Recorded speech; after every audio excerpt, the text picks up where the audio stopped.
prasadam without the main course. So that's how it would be. But fortunately, Sri Sri Radha Gopivallabha has blessed us, and they heard our prayers. And finally, we have him today at 8 o'clock. Today, he's going to speak. Just in a couple of minutes, he's going to speak about his memories and his services at ISKCON Boston. Maharaj needs no introduction. No, of course, Maharaj, he's very much connected to ISKCON Boston. This is his home. He was born in Lowell, Massachusetts, USA in 1952. And in 1972, he started his journey. And in mid of 73, he moved to Boston Temple, and he accepted a monastic life. And later on, in early 1974, he was initiated by Srila Prabhupada, which we saw the letter from Srila Prabhupada from Traidas Prabhu, who has shown us, kindly shared all the Srila Prabhupada letters, and we have the letters. And then in 1986, His Holiness accepted the renounced order of life sannyas. And since then, he has been traveling all over the world. But however, even though he's busy with all other worldly projects, different countries' projects, he's still connected with ISKCON Boston. He is a GBC of ISKCON Boston. For him, Sri Sri Radha Gopivallabha is the most beloved deities. And we are so fortunate today to have His Holiness amongst us. Without much ado, I would like to request His Holiness to please share his memories. So I would like to pass it on to His Holiness Niranjana Swami. Before I pass it on, I just would like to clarify a couple of things. We will have this lecture live streamed on YouTube also. So the YouTube link is you'll find in on our ISKCON Boston YouTube channel. But Giridhan Prabhu, can you also post it in the chat so that everyone has it, so that they can share anywhere, wherever they want it? Okay. Sure, Prabhu. Thank you. I would like to pass it on to His Holiness Niranjana Swami now. Hare Krishna. Hare Krishna. Om Jnana Timirandasya Giranjana Salakaya Chakshur Unmilitam Jena Tasmai Shri Gurave Namaha Ukam Karoti Vachalam Pangum Mangayate Garim Yat Kripa Tamaham Bande Shri Gurunjina Taranam Nama Om Vishnu Padaya Krishna Prastaya Bhutale Shri Mate Bhaktivedanta Swaminiti Namane Namaste Saraswate Deve Gauravani Pacharane Nirvishesha Shanyavari Pastachade Satarane Jai Shri Krishna Chaitanya Prabhu Nityananda Shri Advaita Gadadhar Shivasati Gaura Bhaktavinda Hare Krishna Krishna Krishna Hare Hare Hare Rama Rama Rama Hare Hare.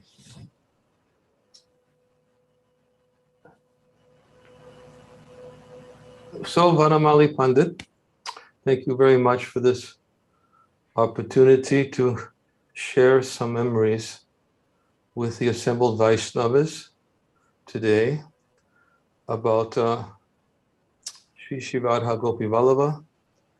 I would like as much as possible to keep this presentation fixed on them, although certainly I will be reflecting about my own experiences with them.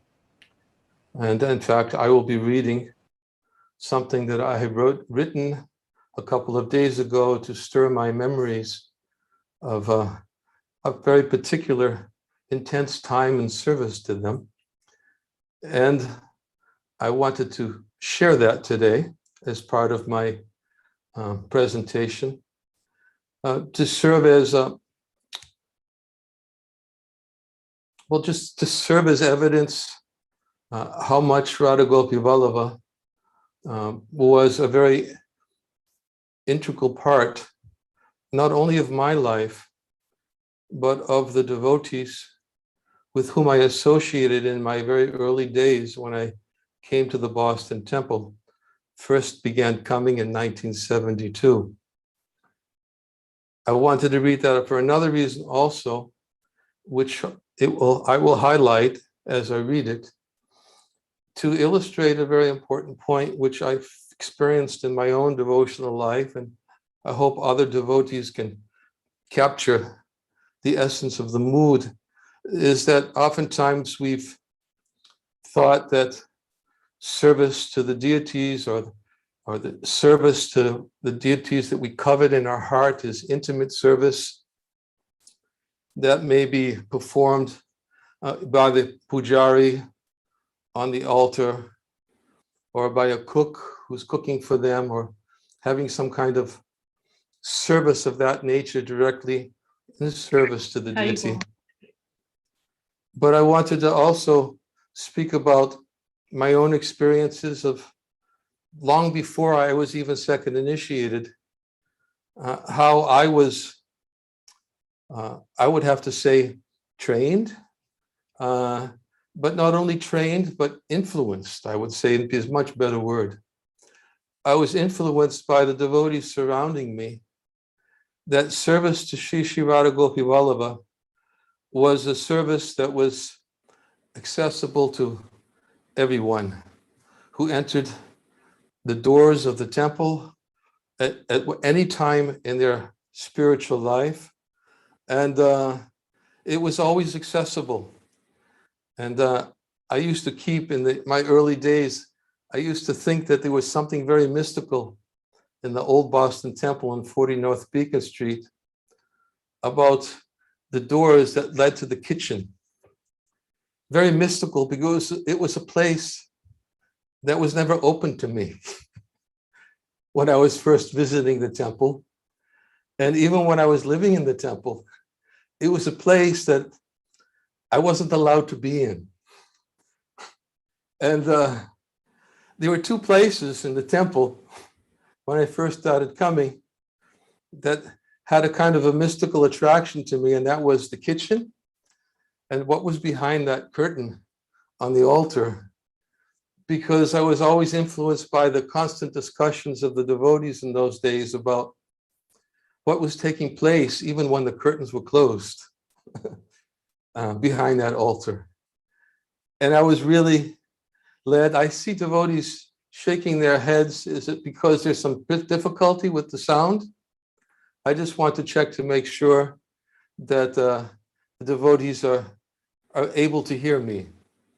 Or maybe they're not hearing me. Maybe some devotees are listening for Russian translation. I don't know. But can you hear me? Can Yes, somebody Maharaj. please? We You can can hear Yes, you. Maharaj. We are Okay. able to hear. All right. We can- That's the relevant part, at least for the devotees. This is for the devotees in Boston congregation and devotees in North America primarily, although I've seen that other devotees are taking part as well. But the point that I wanted to make was that that Radha Gopivallabha slowly eased themselves into my life in a very unknown way, right from my early visits to the Boston temple. And the way they eased themselves into my life was not so much because of the amount of service I was rendering, but it was because of the consciousness of the devotees with whom I was associating. And it was something very, very prevalent amongst the early devotees that I associated. I'm going to mention some names, but most of the names of the devotees I'll speak about will be those devotees with whom I first came in contact with in 40 North Beacon Street in 1972, and how much of an influence they had on me, because Radha Gopivallabha was clearly the center of their lives. And because of that experience, I've really, sometimes devotees may wonder why I so much speak and emphasize the importance of putting the temple at the center of the devotees' lives.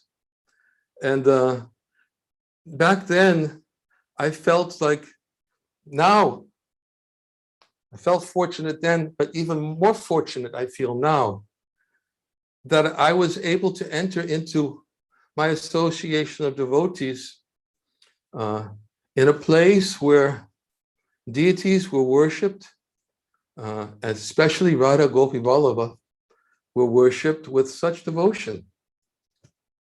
And what happened as a result of that is Radha Gopivallabha, gradually, I became influenced by the association of the devotees into my more intimate association with them. And that's Prabhupada's, I guess you could say that's obviously everybody knows it, but Prabhupada really knew what he was doing. He really knew what he was doing by the urgency of not only spreading Krishna consciousness and making the non-devotees to devotees, but by establishing temples all over the world, and with a real sense of urgency, a sense of urgency that like no one else on the planet, of establishing the deities of Radha and Krishna in the various places where his followers began to congregate. Because Prabhupada knew it, that he wasn't going to be around forever.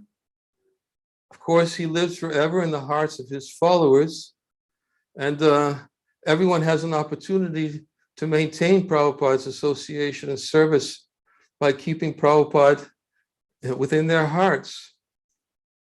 But by establishing the deities in every temple, Prabhupada's genius was to create places all over the world where people could come and see the Supreme Personality of Godhead face to face, take their darshan, and associate with those who were absorbed in their worship, who are always talking about their worship.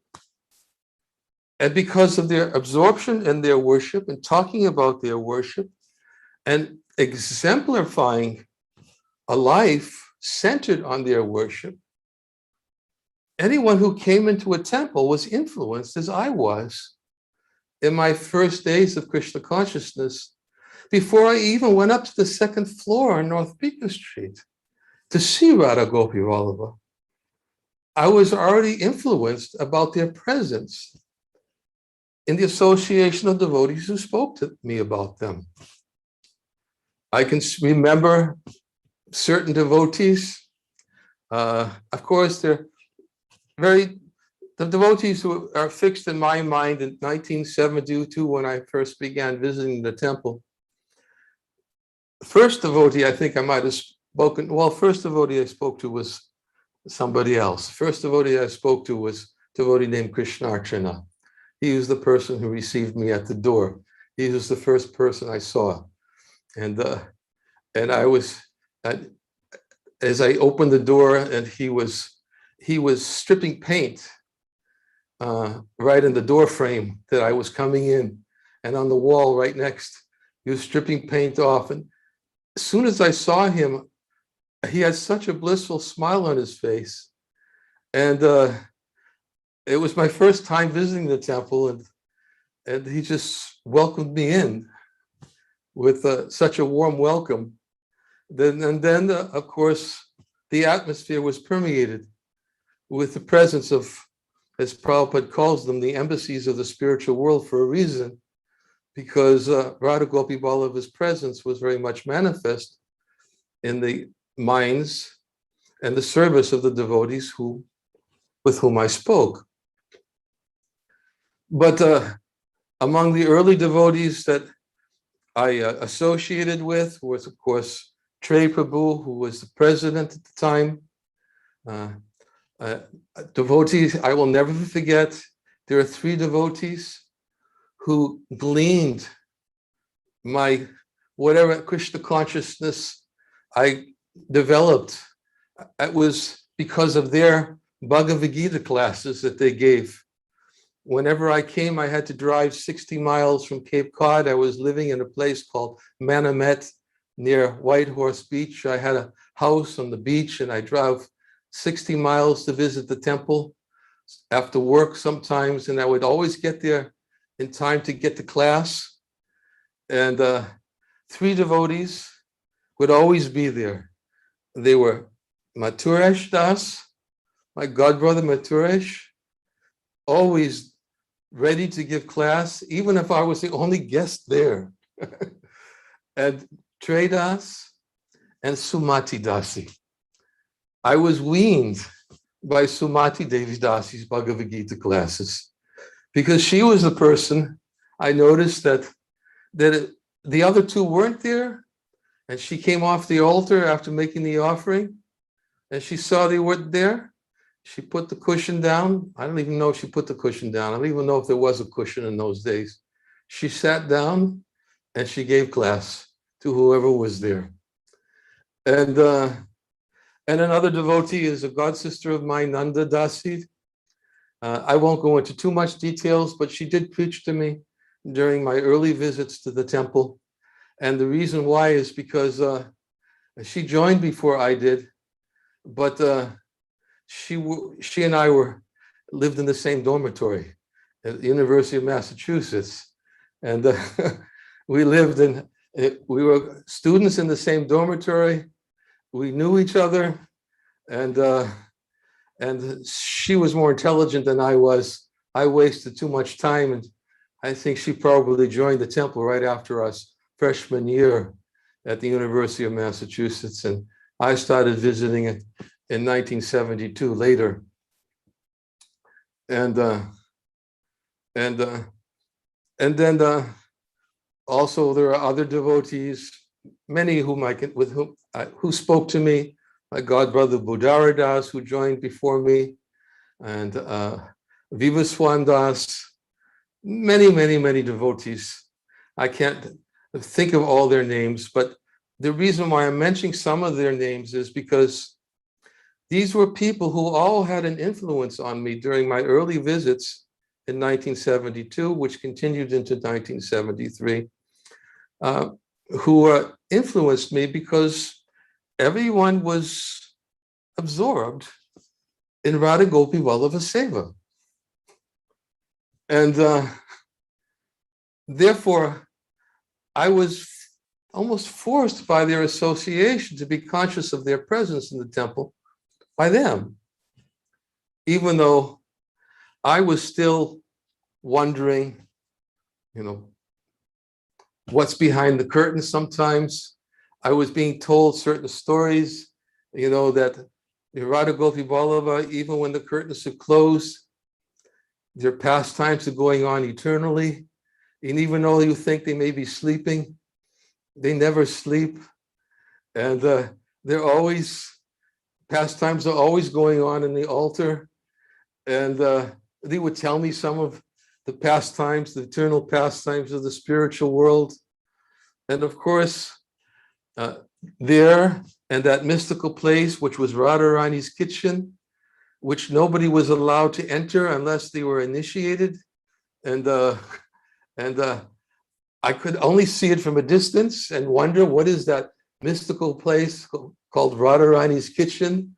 That this is how it was in those days. We were actually led up into a very suspenseful life of wanting to get more intimate with Radha Gopivallabha because of the association of devotees. And I feel very fortunate. And this is why the point that I was making before, that Prabhupada knew what he was doing. He knew that people would come. He was very, very keen to establish the worship of Radha Krishna in the various temples at great expense, at great inconvenience. because he wanted to give everyone the opportunity to serve God. You see God, you serve God, and it's available to anyone. And that's how I was weaned into Krishna consciousness in those early years. And there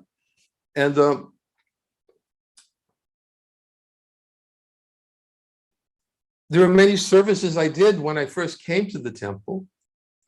Devotees would always have me do certain things, but anything I did, I was always told it's for Radha Gopivallabha. I was a carpenter. When I was told to fix up the basement, when I was washing the pots, cleaning the floor, whatever I was doing, it was for Radha Gopivallabha. And it kind of starts to have an impact on you when you begin to think that what I'm doing is for Radha Gopivallabha, that how fortunate I am. And I've heard enough from studying Prabhupada's books before I came to the temple. I studied Prabhupada's books for a significant amount of time, even before I visited the temple. I heard enough to know that I already had millions of births. And now, all these opportunities were opening up to me to serve God.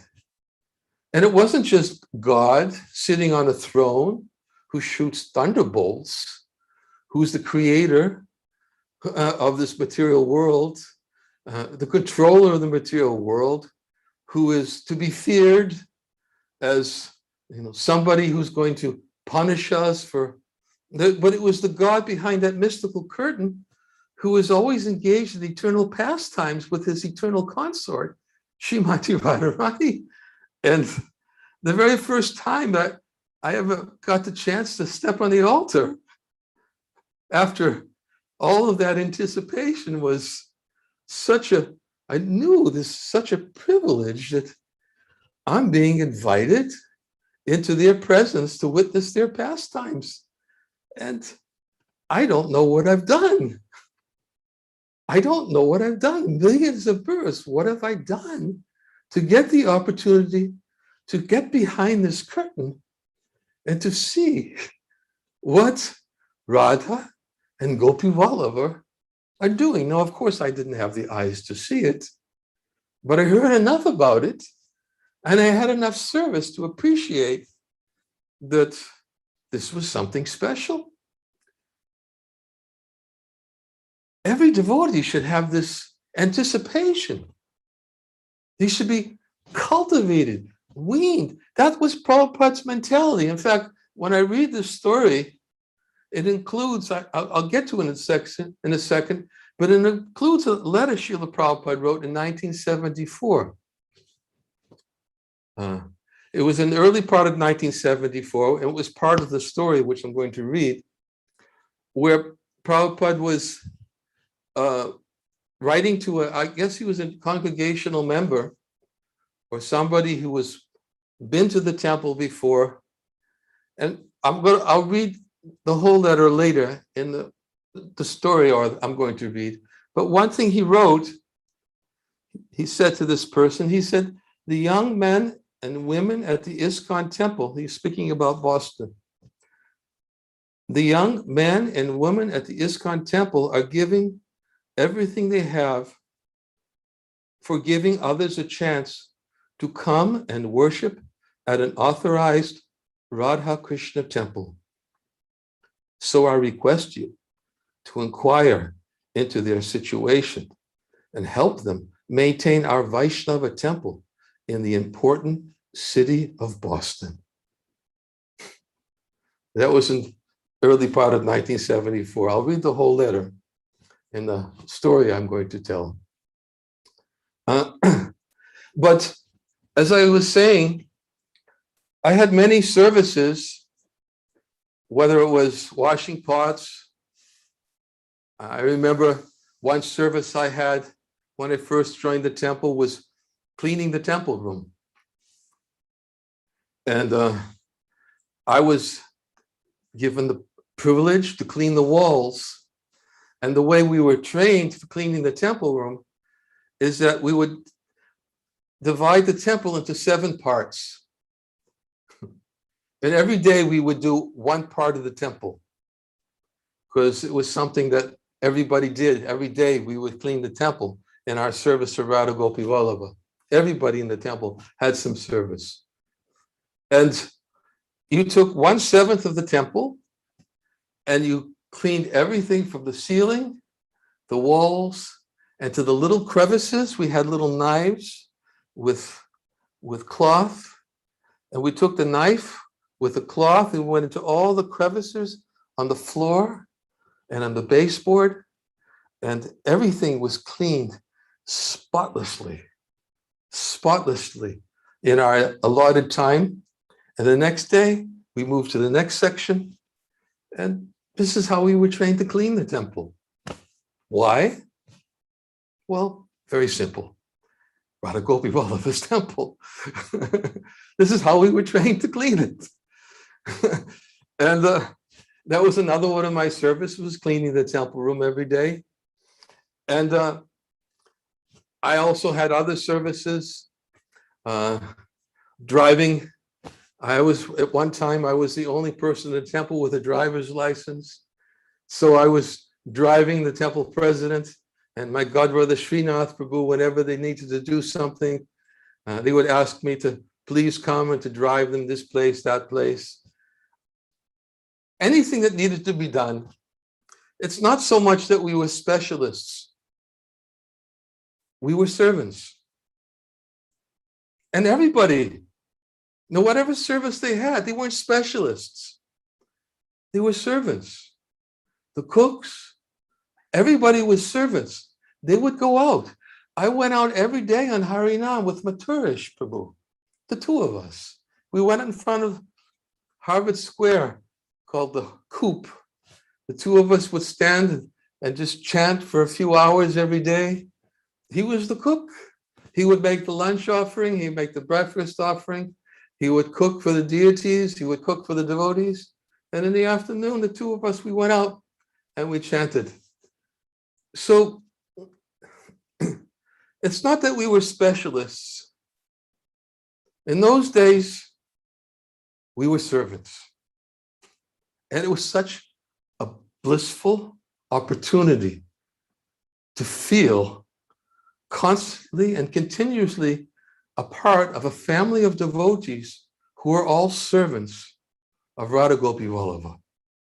A privilege.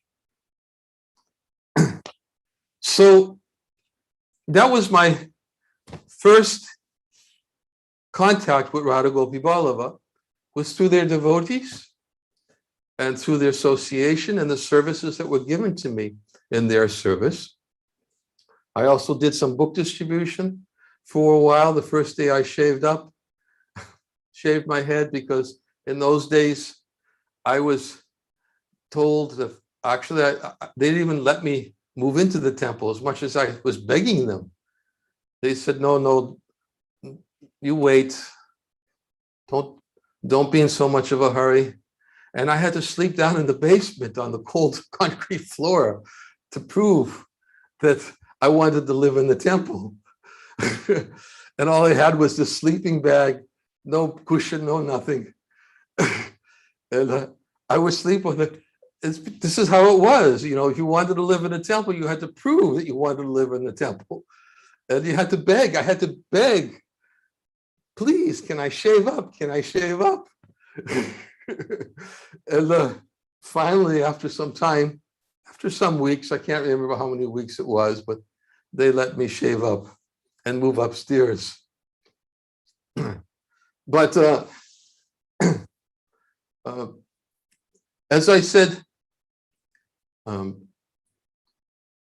there were different services, but the one service that really became a focused service for me It's right after I was initiated. Well,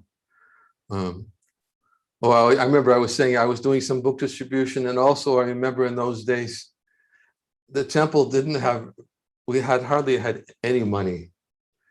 So even though a lot of things needed to be fixed in the temple, we didn't have the money to go out and to buy the things that we needed for fixing the temple. And even though I could build things and repair things, so then I had to do certain things to help the temple, even to make Lakshmi. In fact, in 1970, maybe it might have been 1973, Srinath Prabhu and I, we used to travel together. We used to sell spiritual sky incense to boutiques and head shops. And we used to drive all over New England and trying to raise funds for the Boston temple, because, I was told, yeah, there's nothing we can do to fix the temple. We need money. Maybe you can go out and sell incense. You could do something to bring money into the temple. So we did that for some time. And then we also sold flowers for some time in order to try to bring in some extra money for the temple. So we had, again, all these different services, but it was all, as we said, for Radha Gopivallabha. But the first service I really had for an extended period of time was right after I got initiated. I was initiated in, I think it was April 1974. And I was, well, that's where my story is going to begin, what I want to read. I had the opportunity for some real focused service continuously, the same service for about 4 months.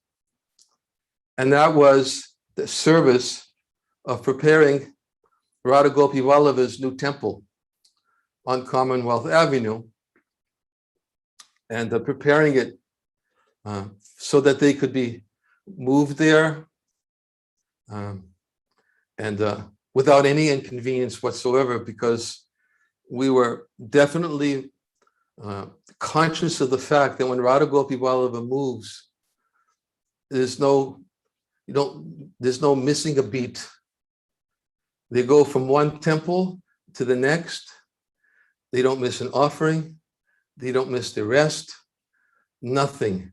Their days are scheduled, and when they move, everything and their servants all have to be there ready to just completely move from one place to the other place, and just like, it has to be so smooth that there's no moment of inconvenience for Radha Gopivallabha.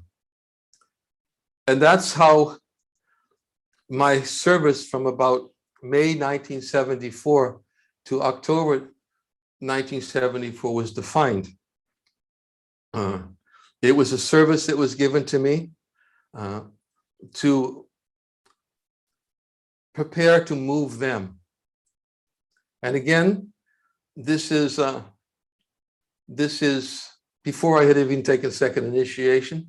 I was still, of course, I was getting the opportunity to see Radha Gopivallabha regularly during artiks and kirtans.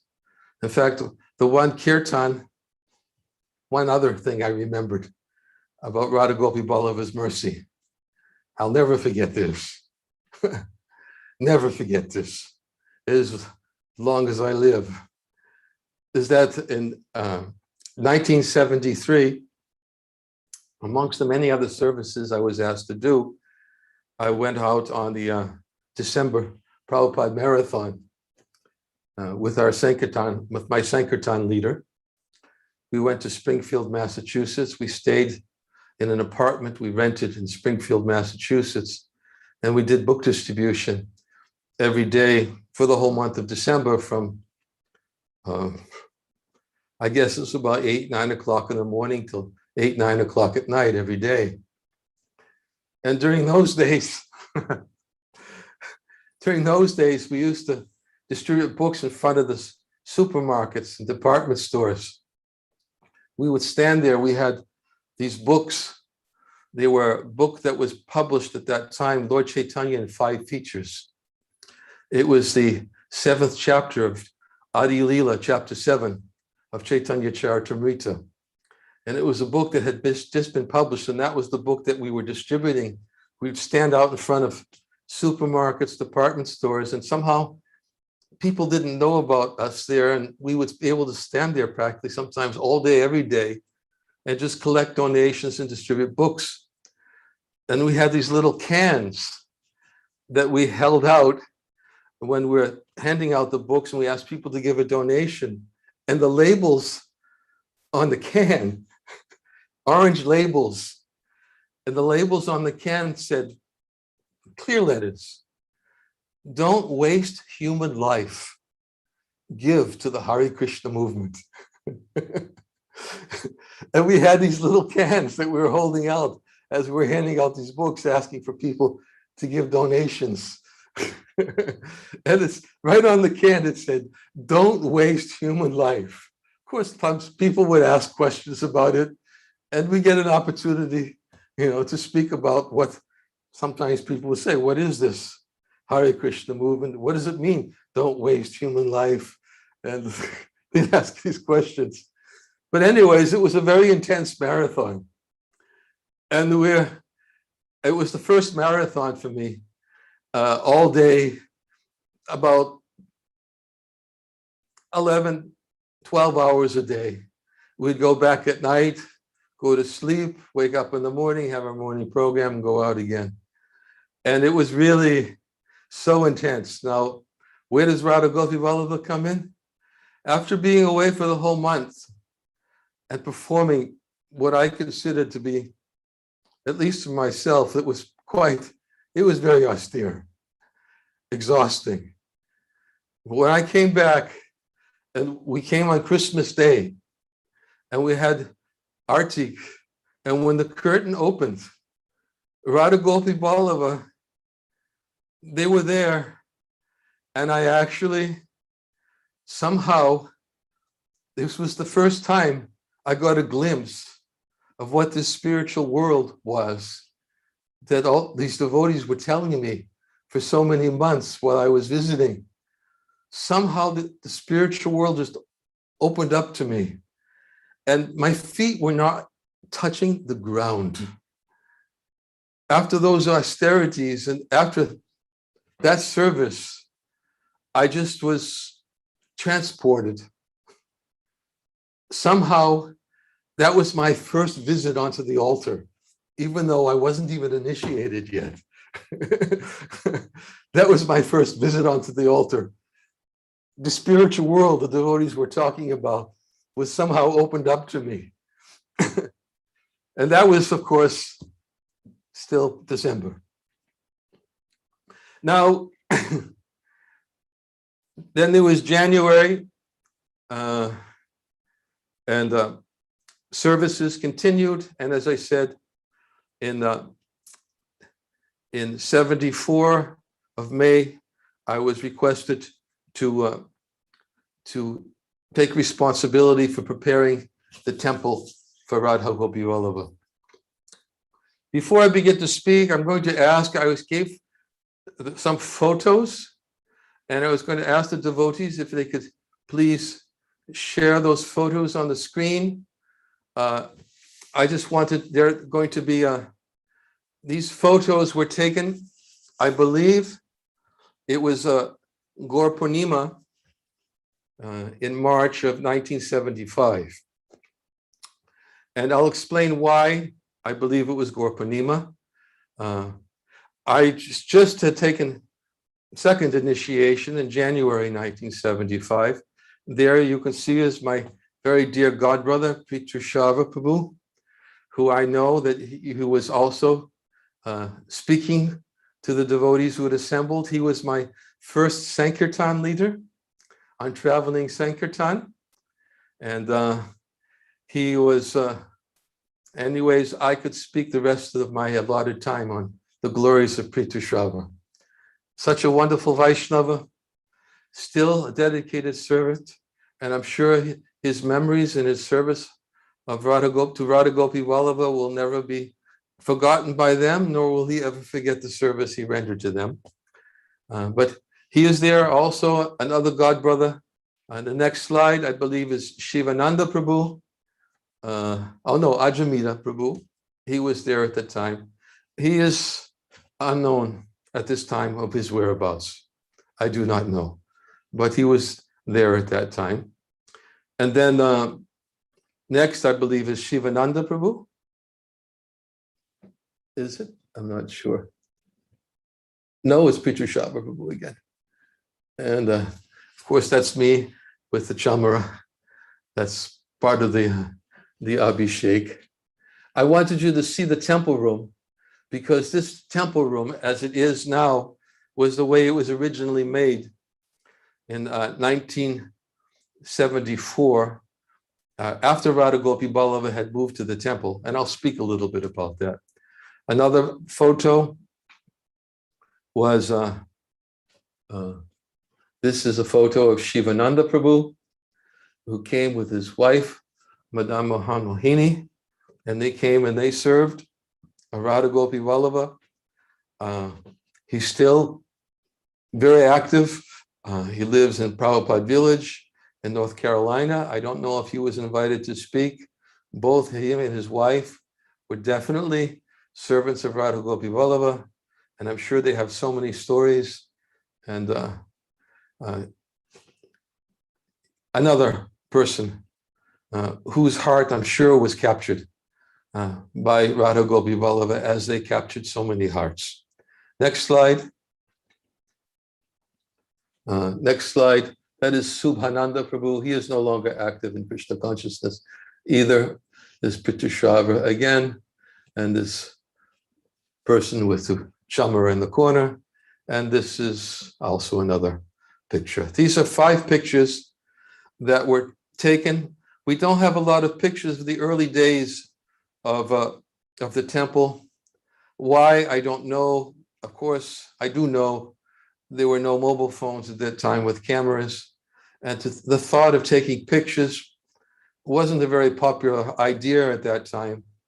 And the only reason why we have any pictures whatsoever is because somebody had the foresight to leave some slides in the temple president closet, which I discovered when I became temple president in 1979. And I gave those slides to Gangampupad Prabhu, who very kindly took all the slides that we had from the early days, and there weren't a lot of them. I don't know, maybe 100 of them. That's it. That's all the photos that we have. Maybe some congregational members have more. But Gangampupad scanned them all, and I've kept them. And I've just started to show them. But although Gangampupad also, I believe, made a website where they can also, about the early days of Boston. So anyways, when I saw these photos, I was meditating on them, and I decided I wanted to write something about the work that went into preparing 72 Commonwealth Avenue for Radha Gopivallabha. So this will take a little time, not that long. I may make a few comments along the way. And but I believe, at least for the devotees in North America, you may find this story very interesting. It definitely highlights the consciousness all the devotees had in their service to Radha Gopivallabha. And including myself and the other devotees who were with me at the time, that somehow everybody was very eager to provide the best place possible for them to move to. So I will begin, and reading now. In 1974, the Boston Temple president, Trey Prabhu, with the assistance of other senior devotees, acquired a new property for Sri Sri Radha Gopivallabha in an area of Boston, which, unknown to them at the time, was to become one of the most prestigious areas in Northeast United States within the next 10 years. Fortunately, the building was acquired at a time when the property value was not as high as it would soon become. One thing I did in preparing this is I went onto the records site and I downloaded all the records that's public domain of the transactions, so I could get the exact dates of when we actually acquired the building and were able to enter into the building, which was in May 15th, 1974, according to the documents on the website that I downloaded. There are many documents there, the loans that we took out, the people, the mortgages that we took out, the transaction, the down payments that were made, all these documents were there. I downloaded them all just to refresh my memory of the dates. But anyways, so at the time when we first acquired the building, you'll hear it wasn't such a prestigious place. As many of you have probably heard from me before, Srila Prabhupada was shown a photo of the newly acquired building and was told about the building's general location. As soon as he saw the photo, he said that he would visit the temple on his 1975 North American tour. Srila Prabhupada Lilamrita provides the reason why his plans changed. Then in the Lilamrita, it states that in Toronto, August 7th, 1975, suddenly Srila Prabhupada's North American tour was interrupted. A telegram from Tejas in New Delhi announced that if Prabhupada wanted an interview with Indira Gandhi, he would have to come at once. The telegram contained no details, and his secretary was unable to reach the Delhi temple by phone. But Prabhupada didn't need to hear anything more. When an auspicious opportunity arose, he said, a devotee should act at once. Devotees in Boston, New Vrindavan, and New York received the news of Prabhupada's sudden departure with shock. He would not be visiting their temples, and they felt the impact of the stark realization that Srila Prabhupada could leave them at any moment. He was not obliged to stay with them, and they should not take his presence for granted. They had his instructions. This was sufficient. Of course, important decisions still had to be made.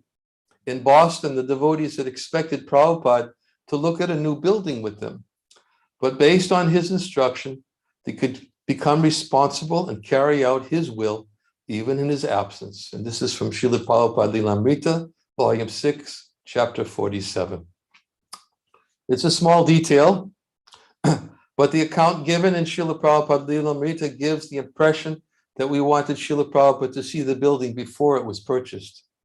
However, the building had already been purchased by the time Srila Prabhupada had seen the photo. Additionally, Srila Prabhupada had written a letter from Bombay to a congregational member on March 26, 1974, indicating that he was aware that we were already looking for a new temple building at that time. In his letter, Srila Prabhupada writes, "Please accept my greetings. I beg to acknowledge receipt of your letter dated 16th March, 1974. Regarding the sale of the temple building at 40 North Beacon Street, the best thing is to go and consult with our president in charge of the Boston branch, Tredas Adhikari. Your desire to keep a personal temple room in your home is commendable, and you can do that in any case, wherever you are. But keeping an altar and offering your food to the Lord as prasadam, wherever you are, by keeping an altar and offering your food to the Lord as prasadam. Our purpose for keeping a large temple, however, is for inviting the public. I came to the USA just to try to give a chance to as many people as possible to take to Krishna consciousness, because it is the only hope for humanity in this increasingly demoniac, godless age. If you are seriously interested in maintaining a Vaishnava temple, why not go and try to help my disciples there in Boston? Whether they are going to sell and relocate or remain, if you are financially able to assist them, that will be taken by Krishna as great service. The young men and women at the ISKCON temple are giving everything they have for giving others a chance to come and worship at an authorized Radha Krishna temple. So I request you to inquire into their situation and help them maintain our Vaishnava temple in the important city of Boston. To check if my memory was correct about the date we began work on the new building, today I accessed the Massachusetts Land Records website to confirm the exact dates, this is me, when the first papers were signed, notarized, and submitted to the records office. According to these public documents, the first transaction which allowed us to begin work in the building took place on May 15, 1974. I suspect, therefore, that it was within a few days from that date when we were able to begin our work in preparing the new building for Sri Sri Radha Gopivallabha's arrival planned for the end of the summer. My godbrother Naksha Das, who was an experienced carpenter before coming to Krishna consciousness, and his less experienced helper, Niranjana Das, were assigned to make the building renovations required so that Sri Sri Radha Gopivallabha would not be in any way inconvenienced when they would relocate to their new home. This gave the two of us about 4 months to prepare the building for Sri Sri Radha Gopivallabha's arrival. We were also reminded that all their devoted servants would be coming with them, probably on the same day. If devotees today would have seen the state of disrepair that the building was in when we first arrived there with all of our tools, they would be able to better understand the kind of task that was before us. There was just the two of us, along with an order. Please don't forget for whom you are preparing this building. Building was previously a 5-story apartment building with 2 apartments on each floor, 10 apartments altogether. That means that previously there were 10 kitchens, 2 on each floor, but all but 2 of the kitchens had to be either completely torn out, or in some cases, only the sinks were left for hygiene and hand washing. 1 kitchen was kept on the 2nd floor for storing, heating, and serving prasadam to the devotees and guests, and the remaining kitchen in the basement was enlarged to the size of the original apartment, with new equipment installed by the workers of the companies from which they were purchased.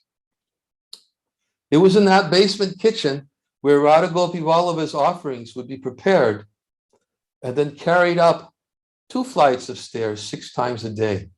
The plates were to be carried 2 flights and not 1, because Radha Gopivallabha were to be temporarily worshipped on the 2nd floor, while the permanent temple room on the 1st floor was to be completed. Since Srila Prabhupada always emphasized cleanliness and punctuality for those engaged in deity worship, the cooks and the pujaris would also have to adjust to a new scenario in the new temple. They were accustomed to making a relatively short walk from the kitchen to the altar in the old temple.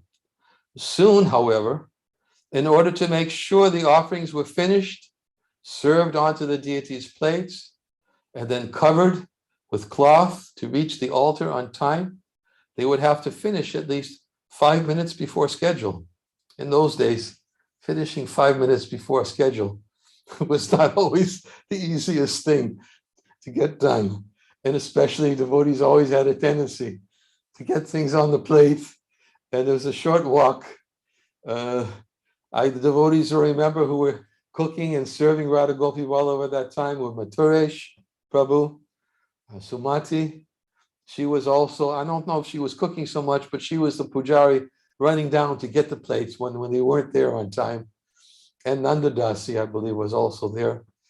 Another god sister, Gandharvaka Dasi. They were, in the early days, when they were worshiping the deities, they were oftentimes seen running down. Where are the plates? Where are the plates? Where are the plates? This was this was a scenario when we first moved into the temple. So anyways, they would have to finish at least 5 minutes before schedule. At the same time, however, the cooks would naturally want the cooked preparations to be kept hot for the deity's satisfaction. I remember that this was initially a challenge for both the cooks and the pujaris, but as with all service for Radha Gopivallabha's pleasure, devotees were always ready to do the needful.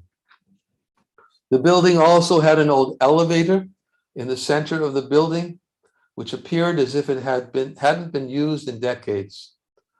Although I'm sure the cooks would have preferred to see the elevator repaired, it was decided that the cost to repair it would have been way beyond the budget allotted for building renovation.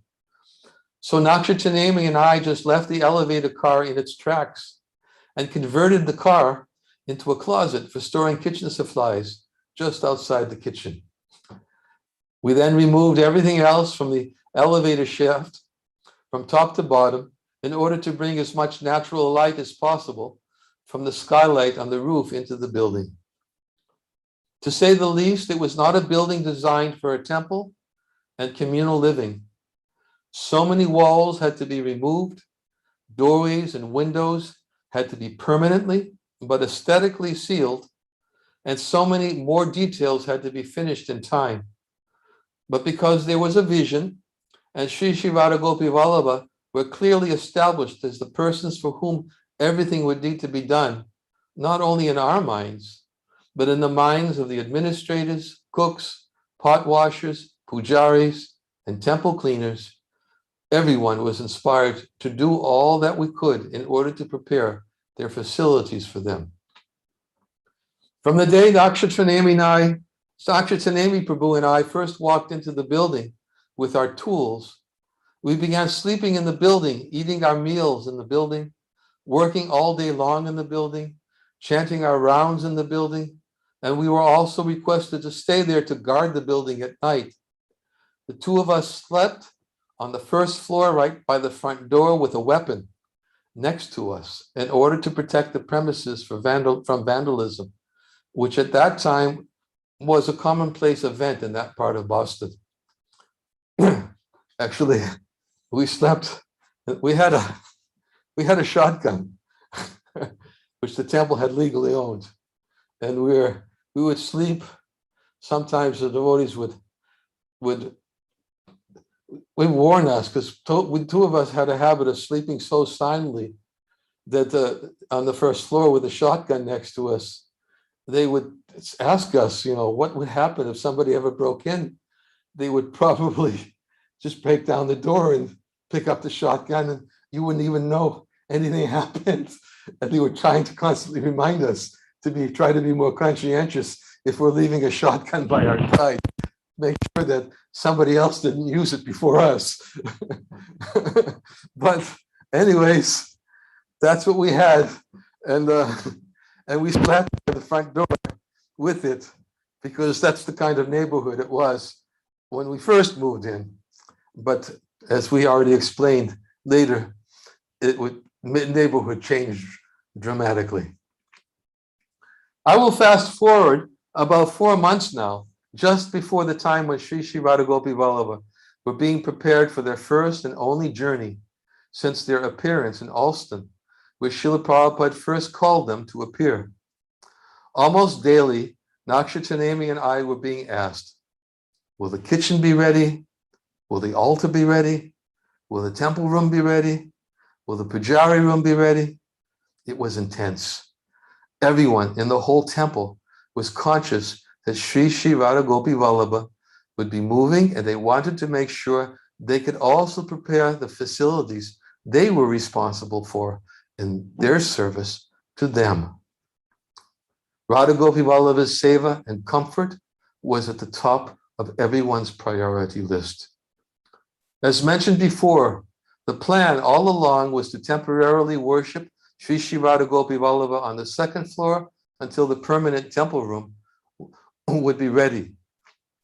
The front room on the second floor, therefore, was prepared as their temple room, considering the size of the altar required for Radha Gopivallabha, little Radha Krishna, Panchatattva, and Jagannath, Baladev, and Subhadra, and the amount of space the pujaris required to bathe and dress them, there was not much space for everyone else who came to worship them. But somehow it worked, although it did seem that the lack of space became an impetus to get the permanent temple room completed for them as quickly as possible. I remember the day when it came time for Radha Gopivallabha to move. It was the beginning of October 1974. I seem to remember that Niranjana Prabhu stayed in the new temple along with the pujaris and cooks in case some quick fixes were required. The deities needed to be settled on their new altar. They needed to get their next boga offering and arti in time, and they needed to take their afternoon rest in time. I was definitely at North Beacon Street, however, in order to remove part of the old altar, which could not be removed until Radha Gopivallabha departed. A small group of devotees had assembled just outside the door of the old temple with a kirtan to send off Sri Sri Radha Gopivallabha for their 6-mile journey to their new home. The only vehicle we had at the time was a small Toyota station wagon. We opened up the back hatch to the vehicle, while Adi Keshava Das and Sumati Devi Dasi were carrying Sri Sri Radha Gopivallabha down the stairs. They came out the door of the building, and within no time, they both carefully moved their way into the back of the hatch of the car, sitting cross-legged and holding Sri Sri Radha Gopivallabha in such a way that they were casting their merciful glances upon all the assembled devotees who were waiting to see them off. The hatch was then closed, and Radha Gopivallabha were quickly taken away on their journey. I remember thinking right at that moment how fortunate the people driving behind Radha Gopivallabha would be. In front of each vehicle just behind them, their beautiful and effulgent forms were being fully displayed to the drivers and passengers from the back window of the car moving in front of them. Moreover, the car was all city driving. The drive was all city driving, meaning it was all stop and go traffic. So there was bound to be so many different cars moving right behind them from the beginning to the end of their excursion. So I was just thinking, I was meditating as they were leaving. Radha Gopivallabha, there they were. Adi Keshava and Sumati were sitting in the trunk of the Toyota with the hatch closed and the window there. And they were sitting with them on their laps. And Radha Gopivallabha were facing outside the back of the car. And anyone coming behind them would have to see Radha Gopivallabha.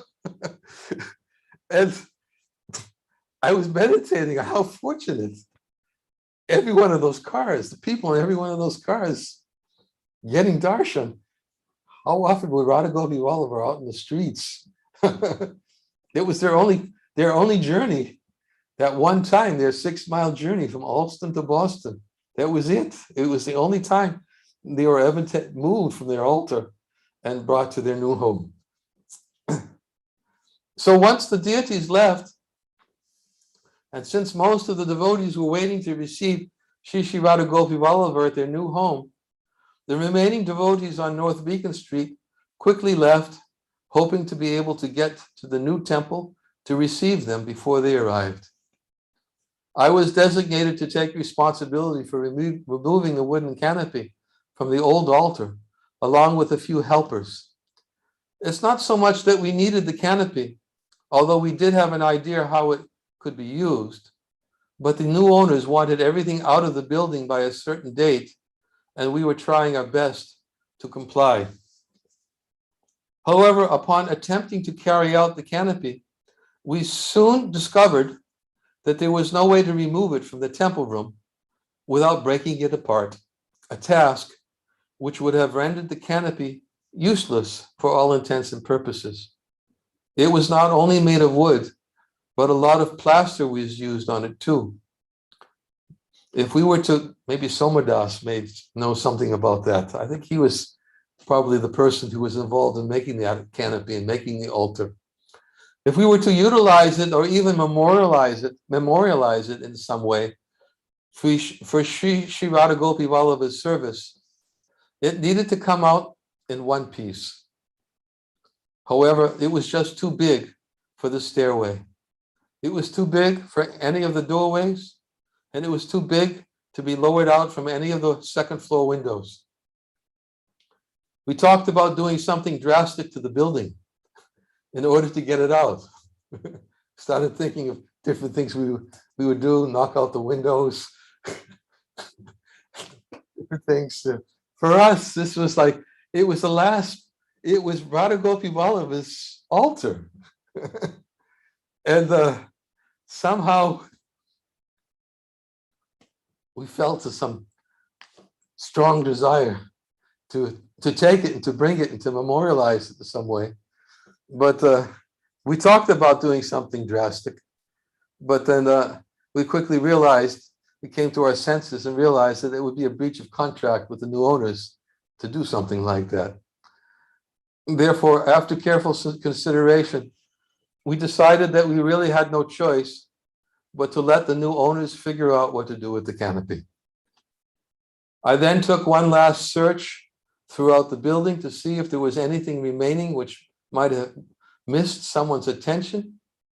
We paid our obeisances to a holy tirtha, a place which their lordships and their pure devotee, Srila Prabhupada, sanctified by their presence. And trying my best to not think about it too much, almost tearfully, we said our goodbyes and returned to the new temple. So that was in October 1974, when Radha Gopivallabha moved to their temple. That was the preparation and the eagerness and the consciousness their servants had in bringing them to their new temple.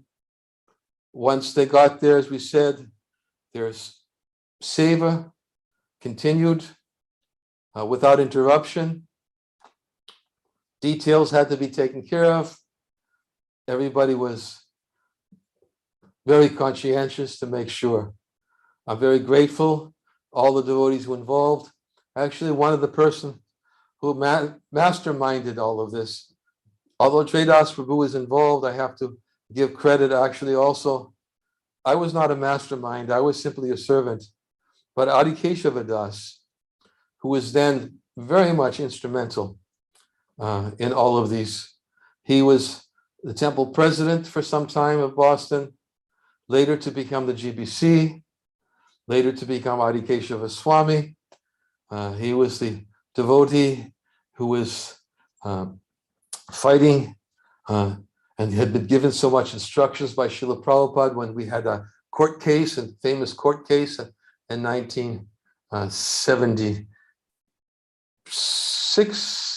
76, yes, 77, maybe early part of 77.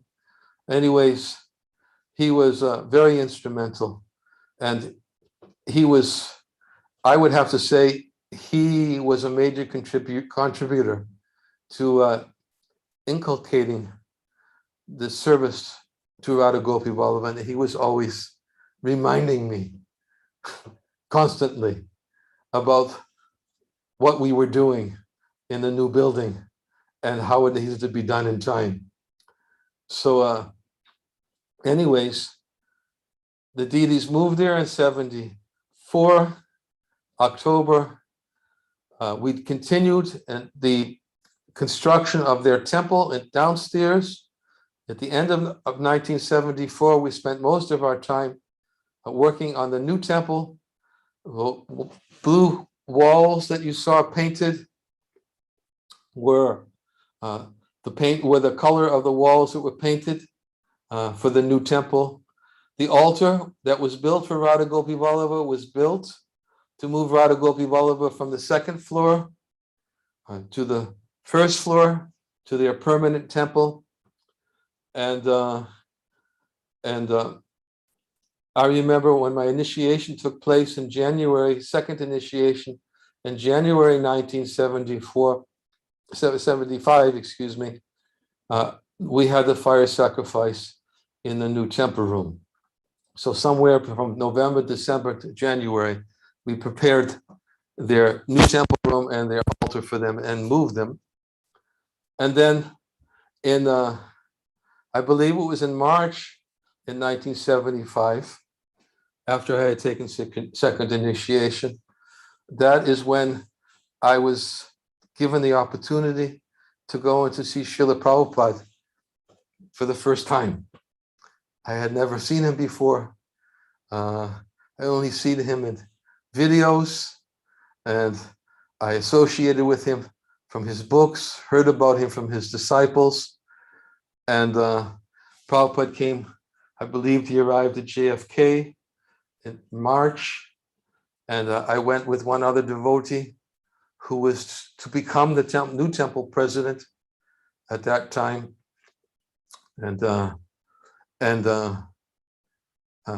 Anyways, that's a whole other story about seeing Prabhupada. But it's not directly connected to Radha Gopivallabha, but in some sense, it is indirectly connected to Radha Gopivallabha, because after seeing Prabhupada, seeing him in the airport, being there for his, he was giving a press conference in the terminal, running behind him as he was going out.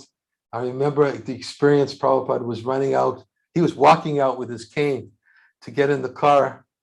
And I remember being behind him, although I can't find any pictures, but I remember being not far behind him, and I was running. Prabhupada was walking and I couldn't keep up with him.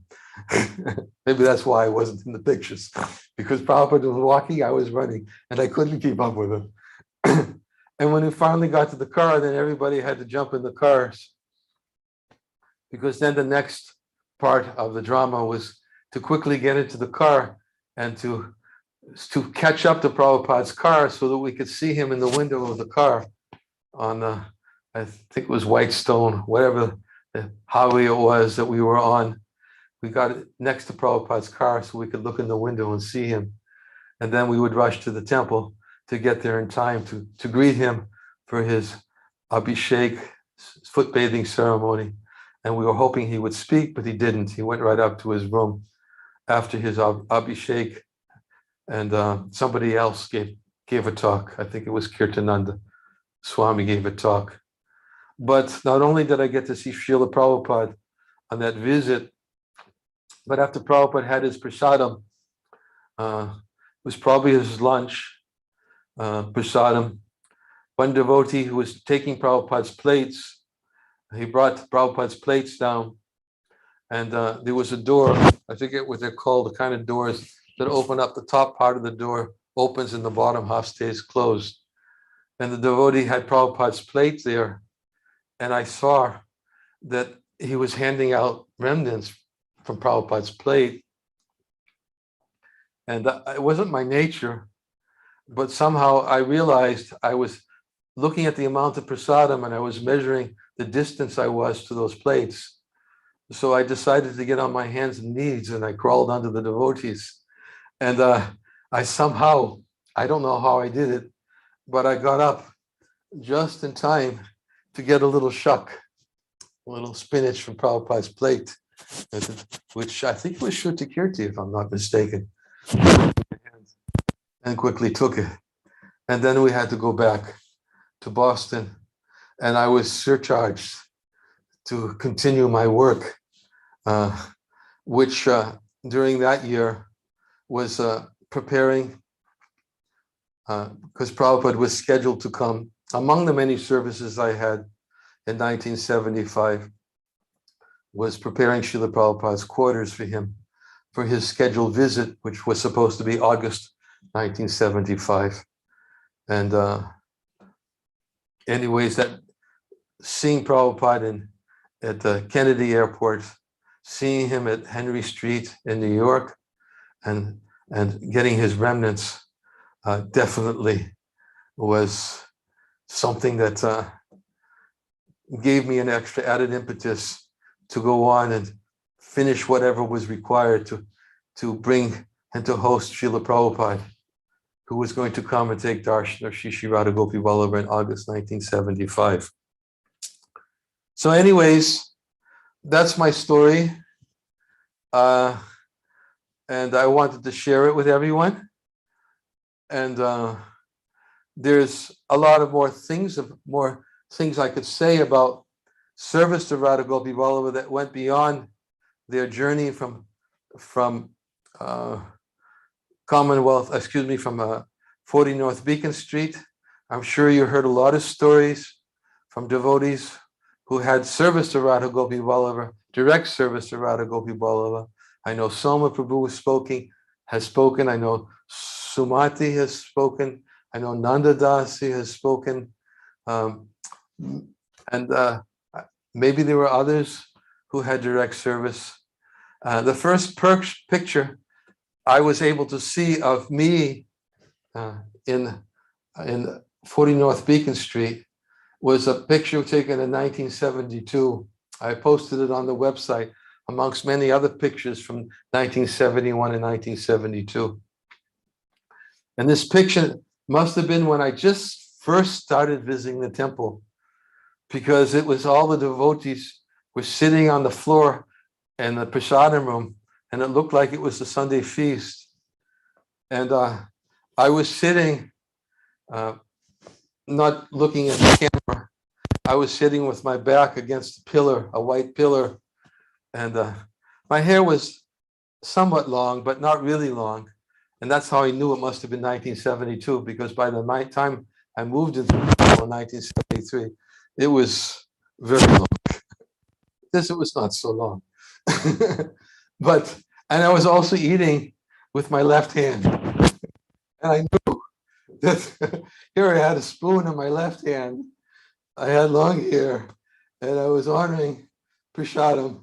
And it was almost 100% sure it was me. It's the same clothes I was wearing at the time. And that was the only picture, though. I believe it must have been in late 1972. But there's some very nice pictures of Mother Isha in those photos. And they are there on my website.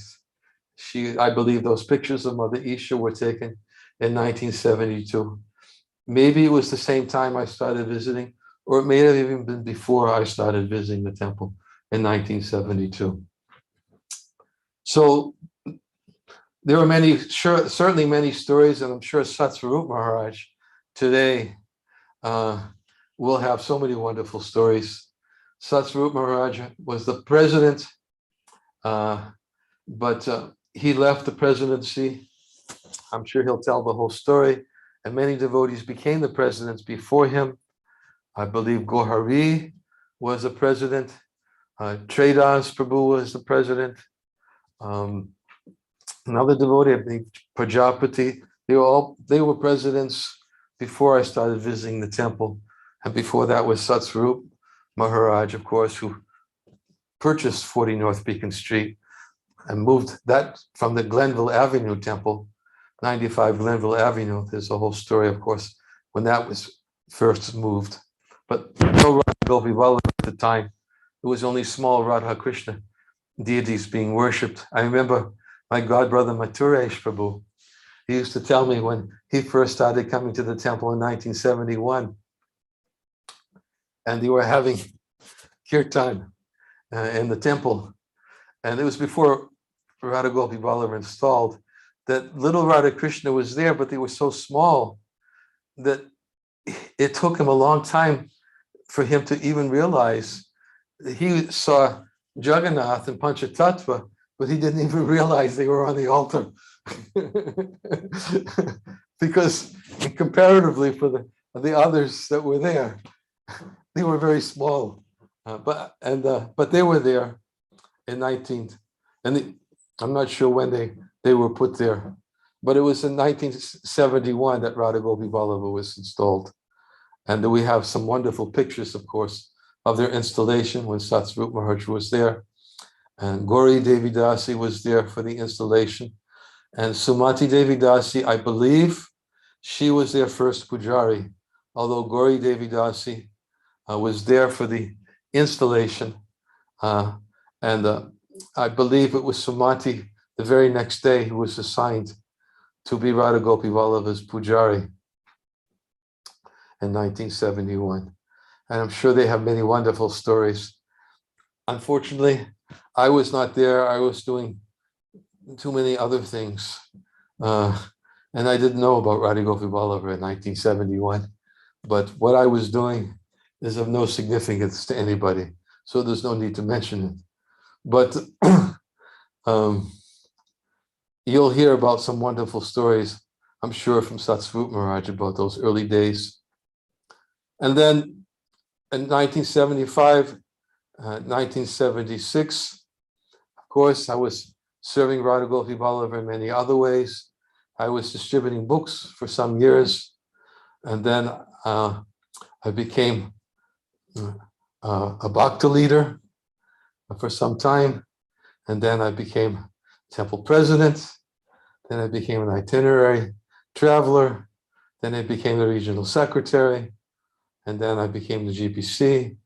And somehow Radha Gopivallabha still are, because of those formative years in Krishna consciousness, of making it very much a part of my heart that service to Sri Sri Radha Gopivallabha is something that should be treasured.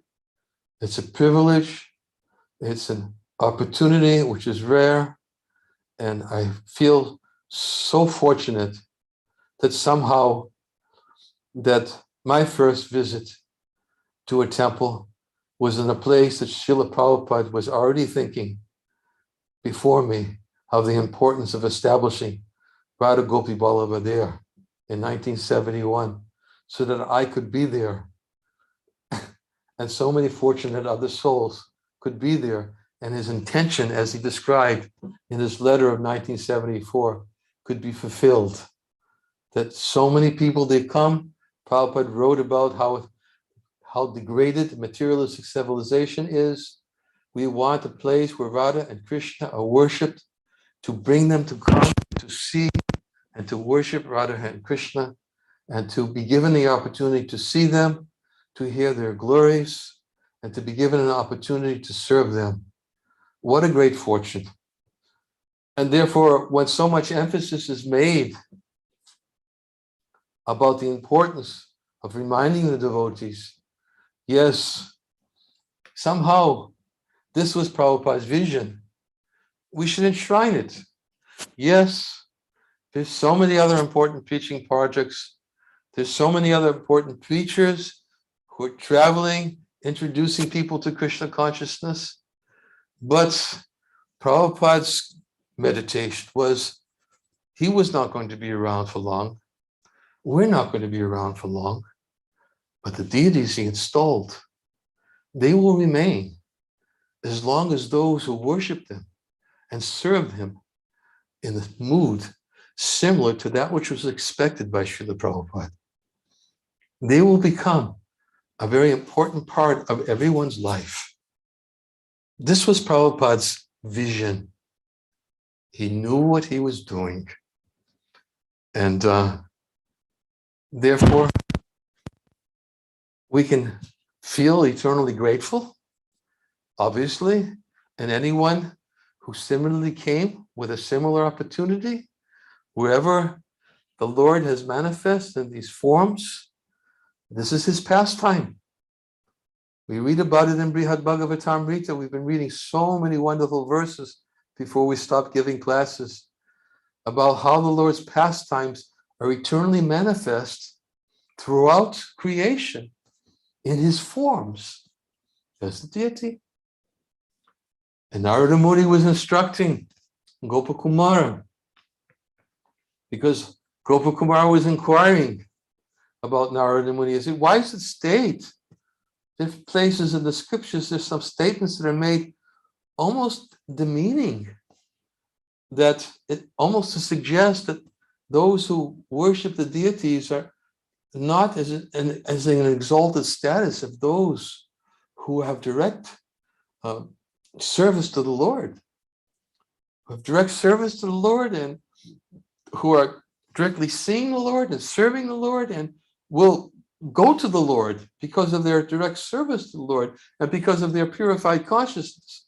Somehow it seems that there are certain verses in the Shastra which almost seems to say that they're not such an exalted status. They're neophytes, they're Prakriti Bhaktis. And it almost makes it sound as if those who worship the deities are lesser. And Narada Muni explained within so many verses that no, they're not lesser. The same perfection is available to anyone who sees Krishna fully manifest in the deity form and serves him and her, Radha Gopivallabha, to serve the divine couple in that consciousness.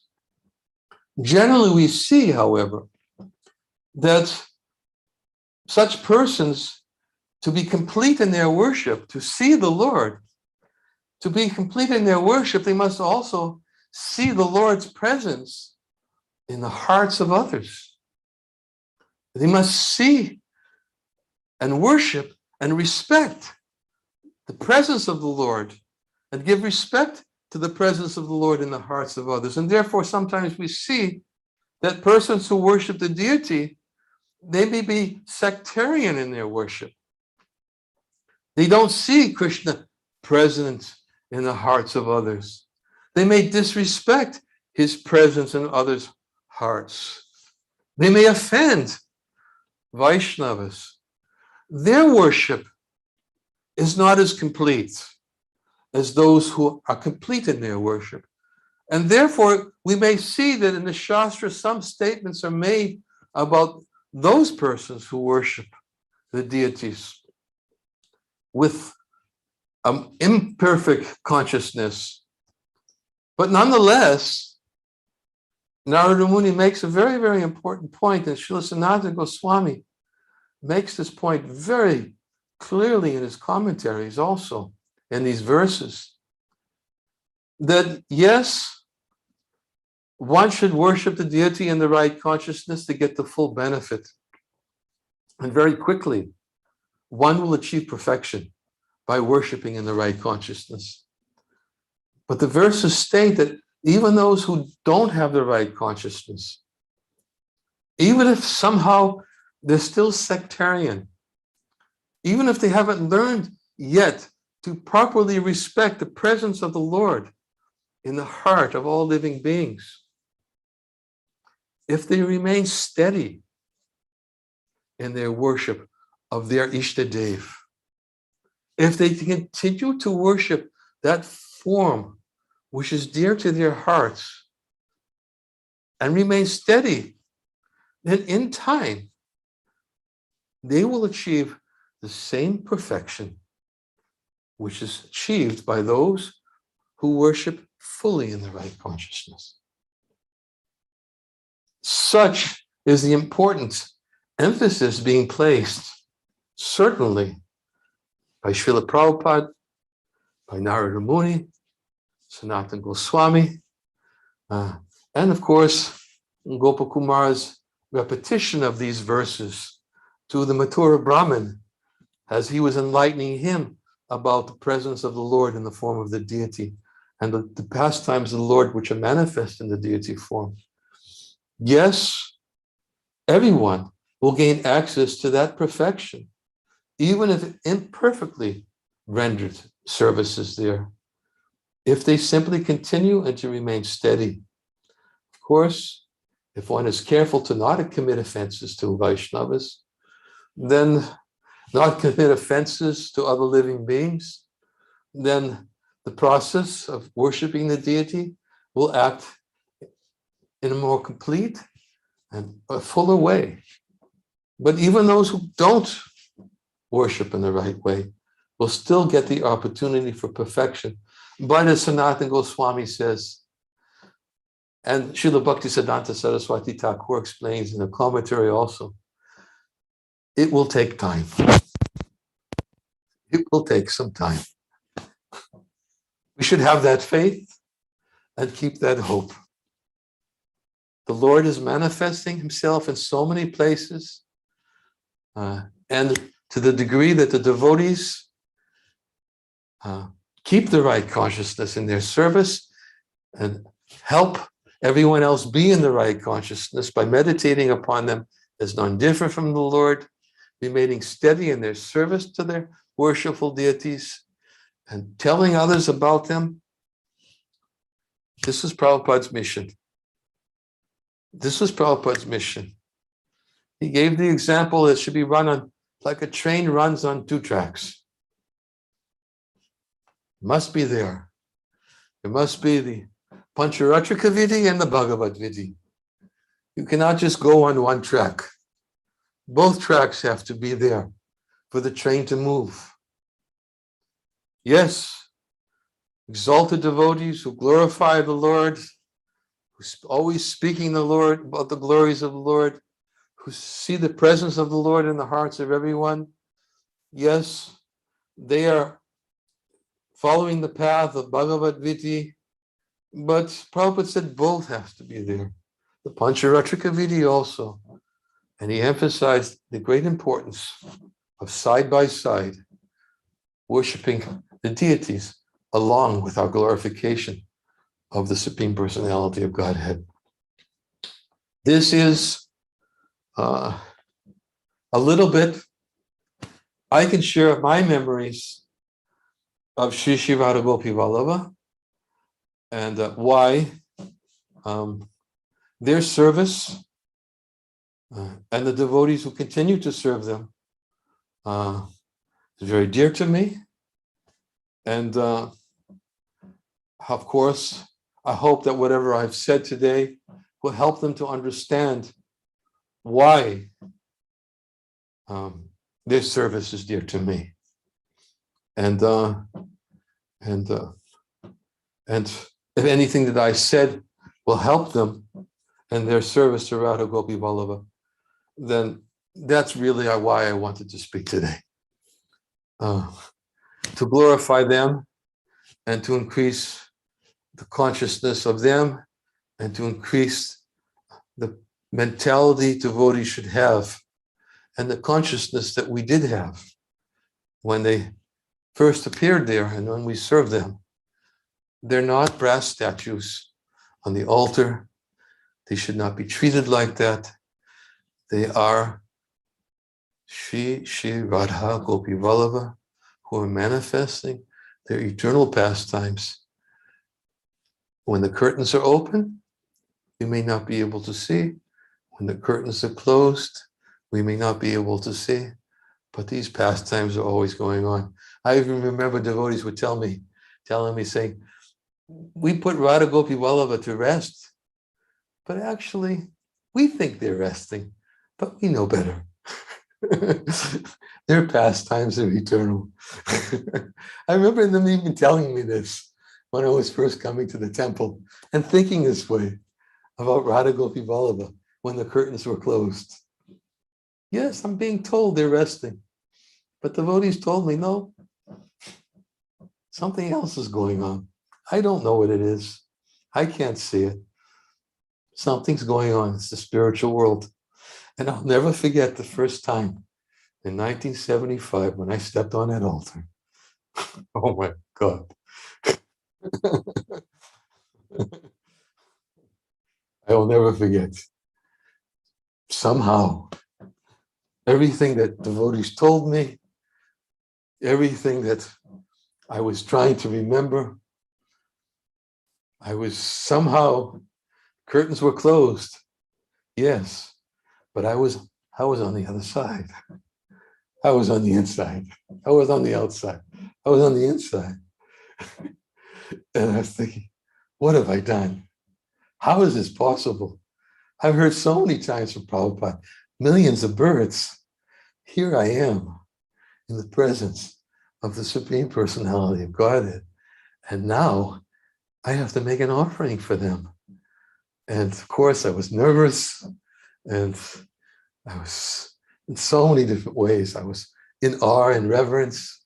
And Prabhupada did tell us that our worship of Radha and Krishna, the beginning, yes, must be there with worship in the mood of Lakshmi Narayan and Radharani. In fact, just this morning I was listening to class, Nectar of Devotion class. Prabhupada was saying that in class. Nectar of Devotion, I think it was in December 1972 in Bombay.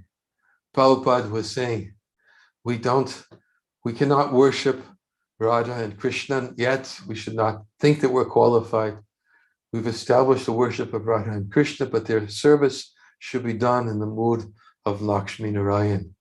We should be, which is with awe and reverence, punctuality, and we should be very, very careful about not being whimsical in their seva, thinking that, and Prabhupada did speak about in today's talk also, about those who are whimsical, who are foolish sahajas. He spoke about this also in today's talk. Those who are whimsical and thinking that they were directly serving the Lord. But no, he did not. He said, well, he warned us, we should have the right consciousness in serving. Anyways, I believe I've talked enough. I was told this presentation is going until 10 more minutes, I guess. Vanamali Pandit Prabhu, I'm sorry if I spoke too long. Forgive me. But if I said anything, if I forgot, especially if I forgot to mention any devotees, please forgive me. There were so many devotees I know who were in the same consciousness, who were sold out and served them much more than I did. They might have come later, but their service was no less than any of the services of the devotees of whom I spoke about in those early days. And if I were to start naming them, it would take me at least 10, 15 minutes to start naming them all. But they are all dear to Radha Gopivallabha. And they know how, in their hearts, how dear Radha Gopivallabha is to them. Somehow it seems anybody who renders service to not Radha Gopivallabha, they'll never be able to forget the ecstasy again and again and again. They are very, very merciful. So, Vanamali Pandit, what should I do with the remaining time I have? Hare Krishna Maharaj, thank you for the really wonderful and heartwarming pastimes of our dear Radha Gopivallabha, Sri Radha Gopivallabha. So we have a special guest amongst us. So Radharani Swami Maharaj is here. Oh, Radhanath Maharaj is there. Oh my God. Maharaj, have I been speaking in your presence? Maybe you just came on. I will hope so. I was here, Maharaj, from the time you were introduced, and I heard every single precious nectarine word of your wonderful narration. Thank you. Oh my God.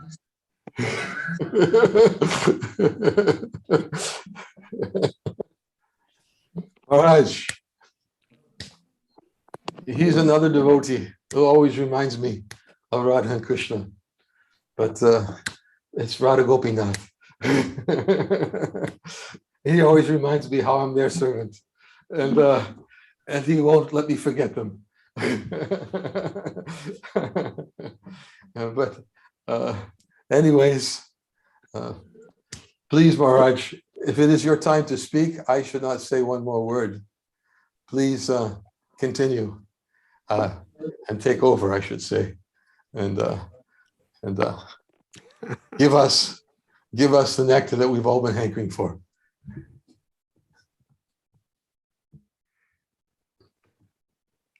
There's a question.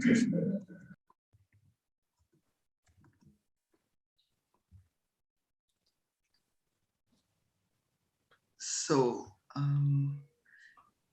Niranjana Swami Maharaj, are you okay for answering a few questions? Oh, really? It's not Radhanath Maharaj's turn to speak? No, Maharaj, it's at 10 o'clock.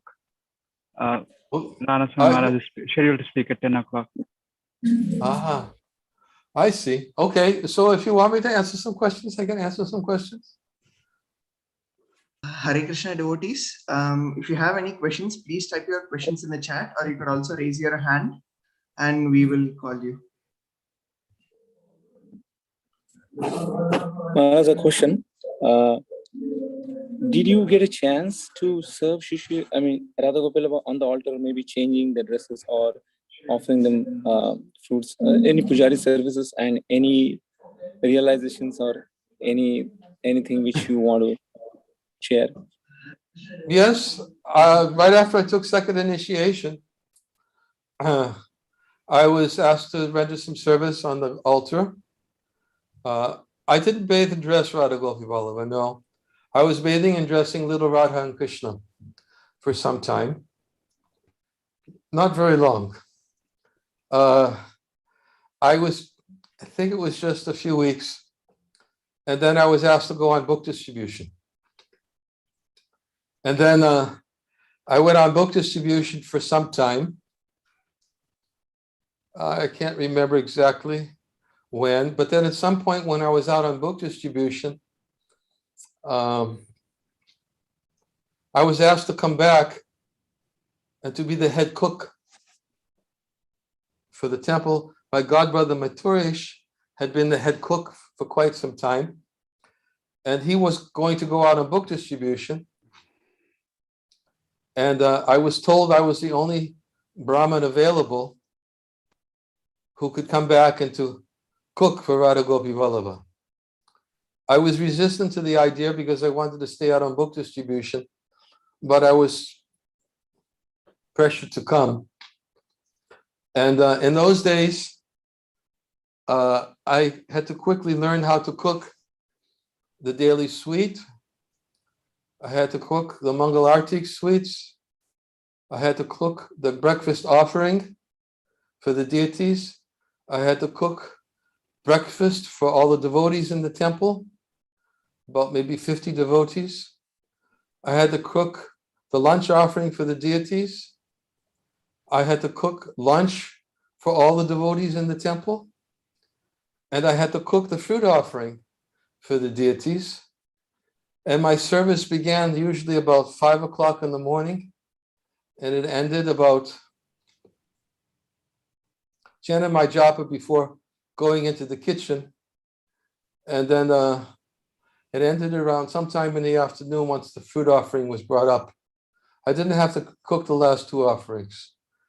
But, and then after finished cooking the fruit offering, because I had my rounds chanted, I was asked to go out on Harinam because I was the only person who knew how to play mridanga.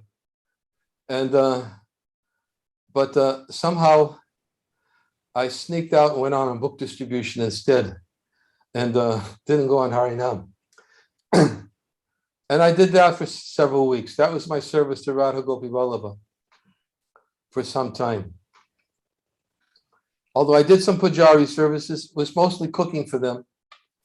And I learned everything that I knew at the time from my godbrother Mathuresh Prabhu, who taught me how to make everything. But when I was the cook, the temple president used to get taste plates of all the offerings that were made for the deities, of everything that was cooked for the deities. And when I went up to the temple president, who was Adi Keshava at the time, and I asked him, how were the preparations? And he used to tell me, you make great lemons. I said, oh, what do you mean? He said, well, the lemons were really good. You sliced them just right. And that's all he had to say about my cooking. So I guess somehow, to this day, I don't know if Radha Gopivallabha ever accepted it. But I was making pakoras, samosas, sweet rice, and everything, sabjis, all kinds of sabjis. But somehow the temple president liked the lemons I sliced. But that was the service I had, more direct service I had for them. That was in 1975. Some seva on the altar. I did bathe and dress, as I said, and I did artiks for some time. And it was special, but not much time. Before I know it, I was out on book distribution. For the next several years, that's what I had to do. So I didn't get that much time on the altar after that 1975. Okay. Other question? We have a question from Kuldeep Prabhu. So please unmute. Oh, I see. I just saw a message. It's short. It's from Gargamuni. Your cooking was hearty and delicious. I just saw that. I only saw part of it, but was I cooking when you were there, Gargamuni? Or maybe I was cooking on Sankirtan, Chowling Sankirtan. Maybe that's what it was. Okay, go ahead. I'm sorry. Hare Krishna Maharaj, this is Krishna Kumar Das. Yes, Krishna Thank you Kumar. so much for such wonderful, lovely memories of Radha Gopivallabha. Maharaj, I wanted to ask you, you said after the marathon, you had the glimpse of spiritual world. If you could elaborate a little bit more and share. I know we are all, I mean, especially me, I'm very unqualified to hear anything like that, but if you could share for us our benefit. Thank you, Maharaj. To say to have a glimpse of the spiritual world, I guess the best I could describe it as I was not conscious of my body. I was not conscious of anything else except Radha Gopivallabha. That's all. I got a glimpse, momentarily got a glimpse of not having anything to do with this material world and having everything to do in divine service to the divine couple. And what I was doing there, how they were accepting that service, what they were doing, what I was seeing was beyond my capacity to see. I will not describe what I saw. It's what I experienced. And what I experienced was that I was not part of anything to do with this world, and it was there, which I was eternally meant to be. And that was there with me. I can't remember how long it was there with me, but as I said, as I was dancing in their presence, they were glancing, and Gopivallabha and Radharani never glanced at me before. And they were glancing at me. Somehow they accepted the austerity of my performance. I felt privileged to be in that kirtan, in their divine presence. That's about the best as I can describe it.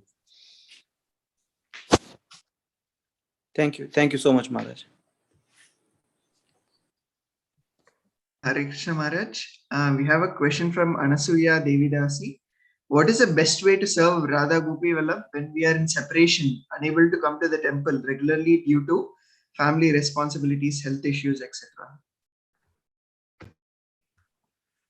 Well, by meditating on service to them. In fact, just the other day, I always listen to Prabhupada every day, and I don't miss it.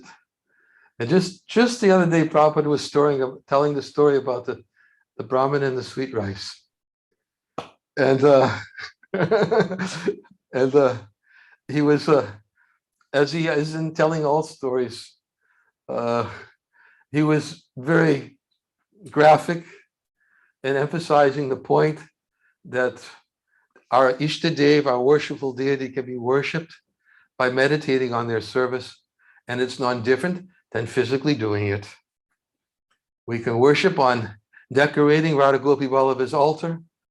We can worship on cleaning their altar.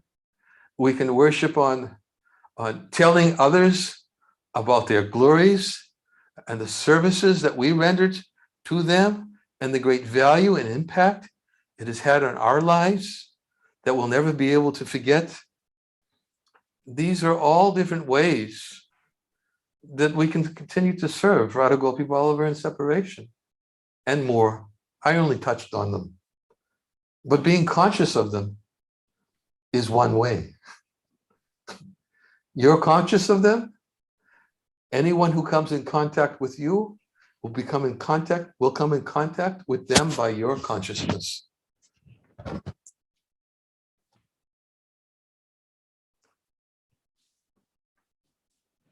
Yes? Any other questions? Thank you so much, Maharaj. Dhira Prabhu asked a question. Did Srila Prabhupada ever visit 72 Kama? No. Physically, he never visited there. I can tell the whole story, but it's a long story of the plans and the instructions that I had in preparing for his visit in August of 1972, but I've told that many times in other forums. I'm not going to tell it today. I wanted to avoid telling it because it's a long story. But when he didn't come in August 1975, as he was scheduled to do, he never made another tour to include Boston. And he never came to 72 Commonwealth Avenue. He never saw Radha Gopivallabha in their new home. And physically. But I'm convinced that he saw the service of the devotees who were preparing for his arrival, because he knows the heart of all of his servants.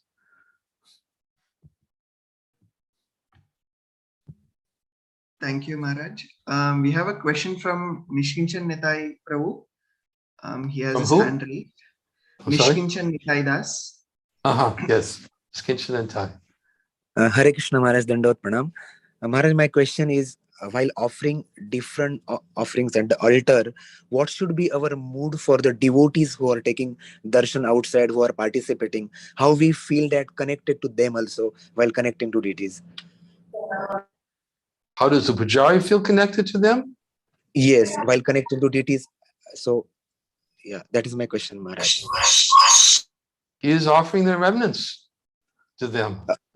He's offering the deities to the deities, offering to his spiritual master, and then he offers them the remnants of everything that has been offered to them, to everyone who is present, and they get the opportunity to take their remnants by the offering and the consciousness of the pujari who's giving them the opportunity to take the offering, whether it be water, whether it be the flower petals, the flowers that are being offered to the deity, whether it be the ghee lamp and the camphor that has been offered. Anything that's been offered is then prasadam is given to them. And we're giving an opportunity to participate in their prasadam, which is non-different from them. That should be the consciousness.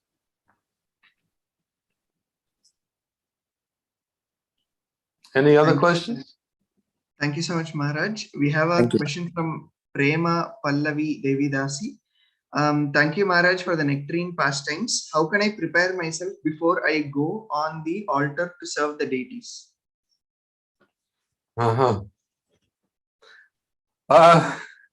wouldn't recommend you prepare yourself in the way that I prepared myself. I didn't have any formal way of preparing myself. But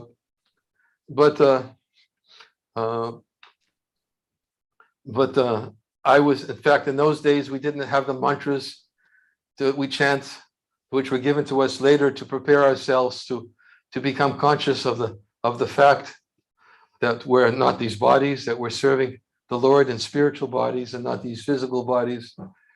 We didn't have any of the prayers. We didn't have the prayers about to be forgiven for offenses that we pray, of course, after the offering has been made. But my consciousness before going on the altar was just that, and my preparation for that consciousness was, this is something I've been waiting millions of births to do. And I'm being given an opportunity to do it. Yes, I've been washing dishes. Yes, I've been cleaning temples. Yes, I've been painting walls. Yes, I've been doing so many other things. But now I'm coming in the presence of the Supreme Lord, and I've been asked to offer this food with love and devotion so that they will accept it in a mood of love and devotion. And by thinking in that way before going on the altar, I felt I did the best I possibly could to prepare myself to be in the mood of awe and reverence, which I knew was to be required, to step on that altar again and again and again, and to be very, very careful. Of course, other pujaris, they may have had opportunities to become a little negligent. I didn't have that opportunity. I was only on the altar for a few weeks. But to be very, very careful of not becoming familiar with the service and forgetting who it is we are offering to. From artik to the food, to the boga offering, and everything else that we do, we should prepare our consciousness in this way.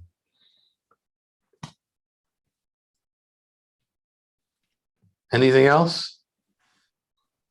Thank you, Maharaj. We have a question from Jamuna Priya Devi Dasi. Hare Krishna Maharaj, please accept my humble obeisances.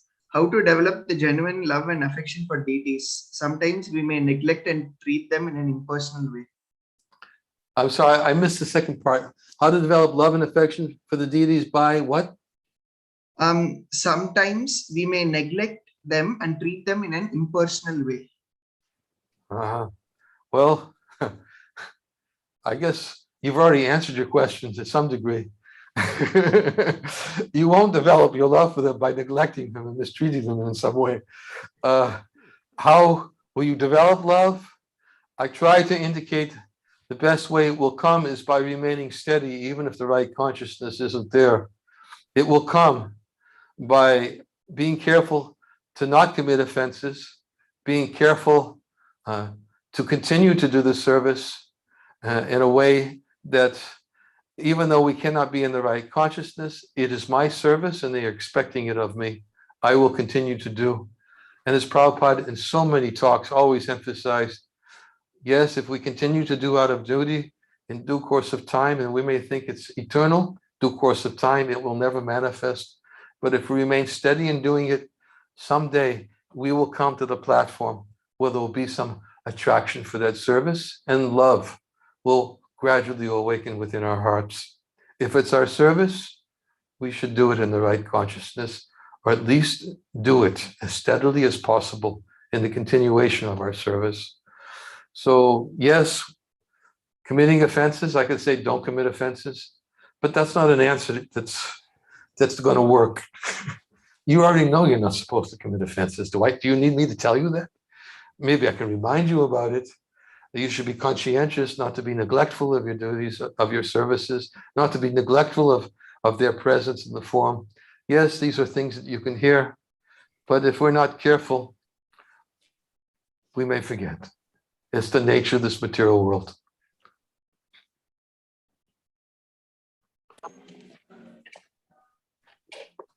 Okay.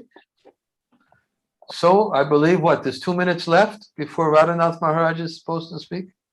Yes, Maharaj. In the interest of time, devotees kindly forgive us because we will not be able to continue this question answers any further. So please, dear Maharaj, by your permission, should we show the altar darshan now? Should we what? I'm sorry, I didn't hear what you said. No, should we have the altar darshan now? Sri Sri Radha Gopivallabha's darshan. Okay. Yes, you should continue with whatever you're planning, because it's supposed to stop at 10 o'clock and it's already 1 minute to 10. Whatever you're planning. I'll have to beg forgiveness. I'm not going to disappear. I want to stay and hear, but I have to stand up. I'm not supposed to sit more than 30 minutes, and I've already been sitting more time than I was supposed to. But I'm going to stand up for a little while, but I'll be back. So Okay. you can take darshan if you like of Srila Prabhupada. He has been with me since January 2020, and He is a bronze murti that was painted very beautifully by one devotee here in Mayapur, and the same devotee painted also Lord Chaitanya embracing Haridas Thakur. They are my deities that I offer prayers to every morning here in Mayapur. And if you like, you can take darshan of them.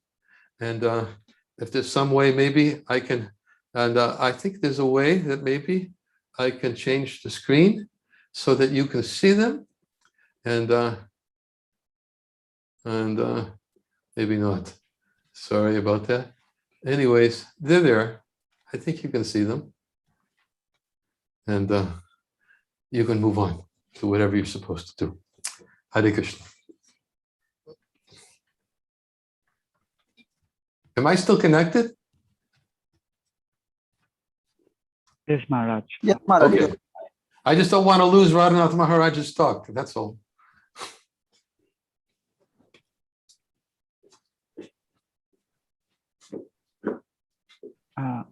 Manamali Pandit Prabhu, are you planning to show us the darshan? You're muted for now.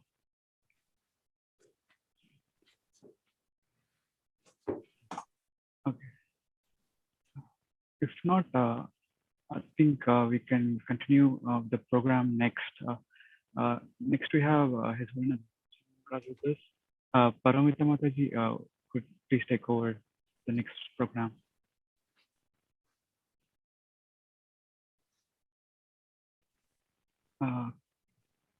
Am I audible? Oh, yeah. A brief introduction about His Holiness Radhanath Maharaj.